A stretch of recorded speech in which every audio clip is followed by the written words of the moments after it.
Why are women important in the democratic process in the Muslim world? Many of the issues that confront modern society involve women. So, women need to be participating in discussing the issues relating to them. For example, if we take family life, if a marriage breaks up, a woman is involved, what about her rights if a divorce is to take place? There are issues of child custody. If a parent dies and there are inheritance issues, again it directly involves a woman. Or if there's domestic violence, women are again involved. So I feel it's very important, given that human nature revolves around the life experiences of men and women, that we involve women in the decision making process. We can't have men making decisions when they are men and they don't really understand women.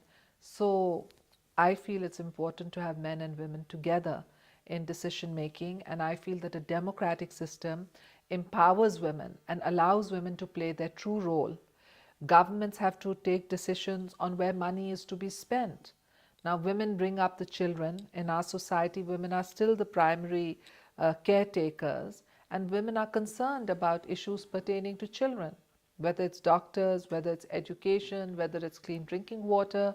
These are the issues that women can relate to more directly as those who bear children and bring up children. And when we look at the economic problems, because today women also join the workforce, we see issues of discrimination sometimes against women, or we see denial of opportunity to women. So again, the focus comes on the role of women.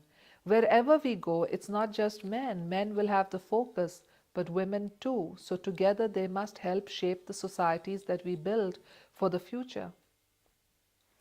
So before this, the chain is going on the mic. So if you take the mic a bit, I'm just wondering how I can take the chain off. no, it's not necessary. Not necessary? No, but if it's in the middle of the part where the change is coming down. Okay. Yes.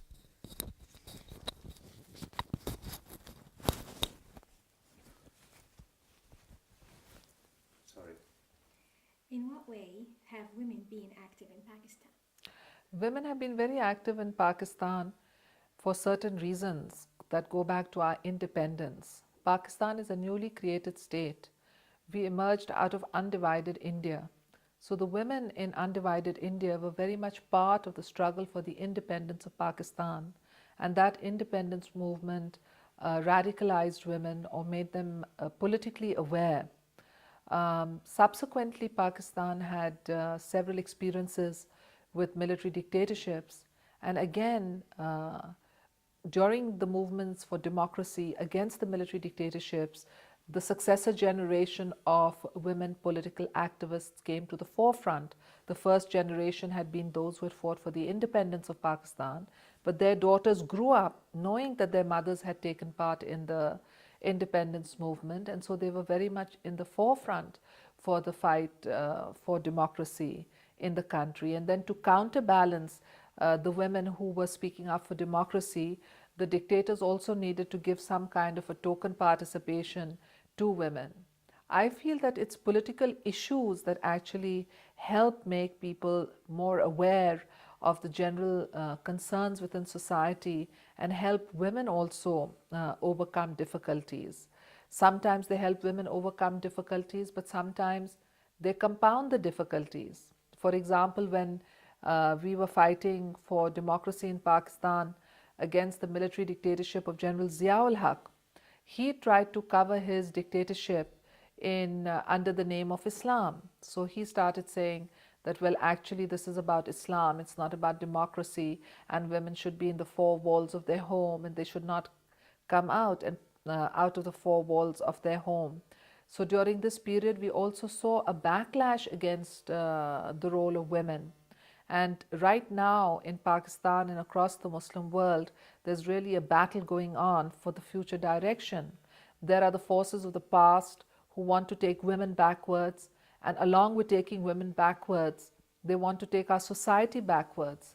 And on the other hand, There are others who believe in reform and who believe in dynamism and believe that we must get rid of the fanatics and the bigots and enter the modern age with science and technology. This battle is being fought in Pakistan, and it's really there in several different Muslim countries. What advantage do women have in this regard that men do not have? Well, both men and women have certain advantages and disadvantages. But if we look at history, we see that largely history is about the role of men.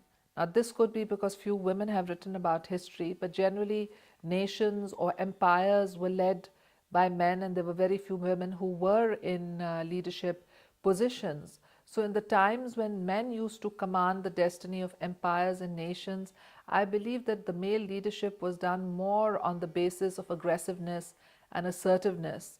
Now, the role of the woman is different. A woman is biologically the bearer of the child, she carries the child.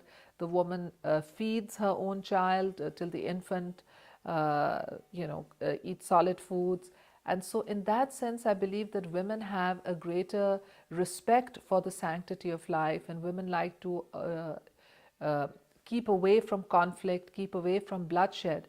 This doesn't mean that women leaders don't have the courage to stand up to conflict when the need is there. We have seen several women leaders who have, in wartime, led their nations, including Prime Minister Margaret Thatcher in Great Britain. But generally speaking, I think that women, given the conflicting demands on them, are the ones who act as peacemakers within the family. And when they run the household, the women emerge as the people who are the teachers. They are the ones who balance the budget. So in that sense, they're also accountants. They're the ones who have to feed and cook for the family. So they also nurture. So I think that women are more compassionate, nurturing, and greater peacemakers. I think women look for consensus, whereas male leadership on the tribal, patriarchal pattern has been more of a command structure. That is, the man at the top commands and the rest follow. But because women have traditionally been subjugating and oppressed, they have learned to network, and they have learned to lobby, and they've learned to develop a consensus so that they can get their view across. How do you see the relationship between the Quran and women's rights? Well, the Quran has a rich legacy of interpretation, and there are 4 traditional schools of interpretation in the Islamic world. Just like in Christianity, there are different schools of thought. We might have Lutheranism, Calvinism, Protestantism. So there will be different schools of religious interpretation. So too in Islam, we have a rich variety of Islamic interpretations. And when we ask about the relation of the Quran to the individual, we must also ask what school of interpretation is being followed, because there are some people who say that the Quran discriminates against women, but I don't believe that for 1 minute. I feel that the Quran gives a very special position to women. For me, as a woman leader in a Muslim country, I found it inspiring that God chose the Prophet's wife to be the first witness to Islam, and the Prophet of Islam married a working woman. For me, this meant that women are meant to work in Islam. Secondly, when I look at the Quran Sharif, I see that the Quran Sharif always speaks of men and women. All God's commands are given to men and women, to believing men and to believing women. And if we look at the way history has been written in the West, even up till the 20th century, the wordings would be mankind. For example, it would be said the history of mankind. So the language that was used was language around the man. It's only now in the 21st century that people are trying to stop saying, for example, chairman and say chairperson. But Quran, which came in 612 AD, at that time it spoke to both men and to women at the same time. Moreover, the Quran gave women rights that were unheard of in most parts of the world until recent times. The Quran gave women the right to divorce, it gave women the right to child custody, it gave women right to alimony. So there are many rights that women got within the Islamic world long before. Now, people still think somehow that Islam keeps women backwards. And the reason they think this is because they look at Muslim societies and they see that in Muslim societies women are generally oppressed and repressed. But I don't think this has to do with Quran. I think this has to do more with the fact that the tribal system reasserted itself and that the traditions reasserted themselves in male-dominated society. So I always urge young people, especially young women, that they must start reading the holy book of the Muslims for themselves to realize that what a great religion of emancipation this was when it came at a time when the rest of the world was living in the dark ages, when women were totally subjugated and the Quran gave women rights, rights that were unheard of till the 20th century. I mean, till, from 612 AD to the 20th century, we're talking about a millennium and a half. So it's tragic that while the European or the Western societies have moved forward and implemented the reforms that Islam gave in 612 AD to women, the people in the Muslim world seem to have regressed back to the dark ages. And for me, the solution really lies in education and more education and more education, so people apply their own critical judgment when reading the holy book to determine the values that are truly being taught. How can women in one Muslim nation support women in another Muslim nation? Well, women can support each other by getting together and discussing the issues. Now, as Prime Minister of Pakistan, I thought it was very important for Muslim women to get together and discuss the important issues of the time. And for this purpose, I called a Muslim Women's Parliamentarian Conference. This was based on the International Parliamentary Union, which brings together parliamentarians from all over the world to discuss the issues, for example, as human rights or environment. So I thought it's important for women to get together. There are many legislations which refer to women, and if we can share our experience across different continents and learn about what each country is doing, then I think we will enrich the women's movement within the Muslim world, and we will gain strength by building a greater consensus between different countries and between different societies on the direction that Muslim women ought to be taking in their societies. So I think it's important for us to meet, whether we are meeting to discuss domestic violence or we're meeting to discuss economic opportunity for women. These are very important issues that bear upon women in each and every Muslim country. In fact, it bears upon women in other countries too. But because women in the Muslim countries have been subjugated for so long, I think it's important for us to give each other strength by joining our voices together. What can a network like this one that you are talking about tomorrow do that otherwise cannot be done?